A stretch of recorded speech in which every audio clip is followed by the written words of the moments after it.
Être entrepreneur, c'est quoi? Être entrepreneur, c'est créer une activité de service ou une activité avec des produits physiques, peu importe, c'est être entrepreneur. On peut être entrepreneur donc quand on est commerçant avec un magasin, on peut être entrepreneur quand on est formateur, quand on est coach, quand on fait de la vente sur Internet ou des services sur Internet. Tout ça, ce sont des entrepreneurs. Est-ce que c'est difficile d'être entrepreneur? Alors là, il y a une double réponse, c'est oui et non. Alors, je vais commencer par le non. Non, c'est pas difficile parce que tout le monde peut être entrepreneur, devenir entrepreneur. Et est-ce que c'est difficile? Oui, parce qu'il faut travailler.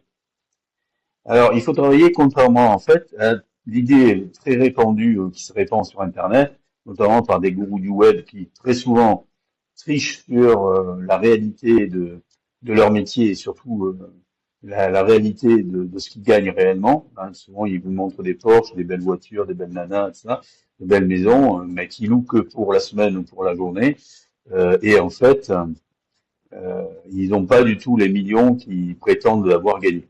Et ils font ça parce qu'ils sont à Bali, en Thaïlande ou même à Dubaï, hein, parce qu'ils ont été là-bas pendant une semaine, hein, quelques jours ou une semaine, et ils font des tas de vidéos pour montrer soi-disant qu'ils ont réussi, et en fait, ils ne sont rien. Et ils vous vendent du vent, ils vous vendent de l'espoir, ils vous vendent de l'illusion, euh, et il ne vous parle pas en fait de la réalité du métier entrepreneur. Un entrepreneur, c'est quelqu'un qui travaille au moins au début, au moins dans les premiers mois, je veux dire, beaucoup plus qu'un salarié. Un salarié, il fait 7 heures par jour, 7h15, hein, donc si on veut être précis, mais un entrepreneur, il va faire le double, il va faire 15, 16 heures, 20 heures parfois. Par exemple, vous avez Hakim Bederman, qui est un entrepreneur bon, qui est connu parce il a été dans les fast-food, hein, dans le fast-food, surtout dans le kebab. Et il disait, quand il a commencé, lui, après, en tant que salarié, mais après aussi en tant qu'entrepreneur, bah, il travaillait 15 heures, 20 heures par jour. Ah oui, oui.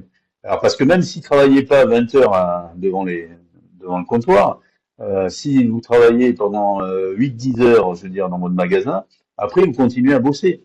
Même depuis chez vous, ou même quand le magasin est fermé, parce que le magasin ou votre activité est officiellement fermé dans la journée, enfin, dans la soirée, parce que, en fait, vous avez besoin de faire de la comptabilité, faire les comptes, de voir ce qui va pas, de retrouver peut-être un fournisseur, de, de changer quelque chose qui ne va pas dans votre process de vente, ou voir ce qui a été bien, ce qui a été mauvais, de réparer ou de changer ce qui a été mauvais, de chercher une solution. Et ça, c'est pas les salariés qui vont le faire.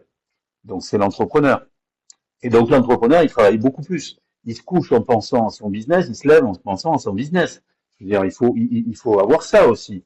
Il est aussi un entrepreneur, c'est quelqu'un qui a la foi, bien sûr, dans ce qu'il fait, mais aussi c'est quelqu'un qui a un petit peu, je dirais pas la peur au ventre, mais quelquefois il a du stress quand même, parce que aujourd'hui ça marche, demain il ne sait pas si ça marchera aussi bien, que ce soit dans le commerce traditionnel ou dans le commerce en ligne.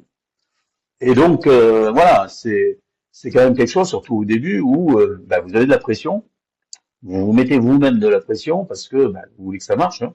C'est votre bébé, hein, et vous voulez que ça marche. Alors bien sûr, il y a plusieurs choses donc que les entrepreneurs, les gourous du web entrepreneurs, hein, donc vous vous disent pas, c'est la réalité des chiffres d'affaires qu'ils font, hein, parce qu'ils vous disent je gagne des millions. Alors très souvent c'est faux. Et ceux qui ont réellement gagné de l'argent, très souvent, ils vous disent pas si c'est du hors taxe ou du TTC. Alors ça, c'est important parce que je veux dire, entre le hors taxe et le TTC, sur le chiffre d'affaires que vous faites en France, il y a 20% quand même. La TVA, c'est 20%. Donc si vous dites je fais 1 million et que c'est du TTC, en fait, hors taxe, ça fait 800 000 euros et non plus 1 million. Voilà. Alors ça, c'est une première chose. Et puis, ce million ou ces 800 000 euros, c'est pas ce qui se met dans la poche. Ça aussi, c'est quelque chose que ne vous disent pas. Ne vous disent pas ces entrepreneurs, ces gourous du web. C'est pas ce qu'il met dans la poche, c'est pas ce qu'il gagne réellement. Ça, c'est son chiffre d'affaires. Là-dessus, il faut qu'il enlève tout ce qui est frais, frais de location de ceci, frais de déplacement, frais de ceci, salaire s'il a des employés, charges sociales, etc.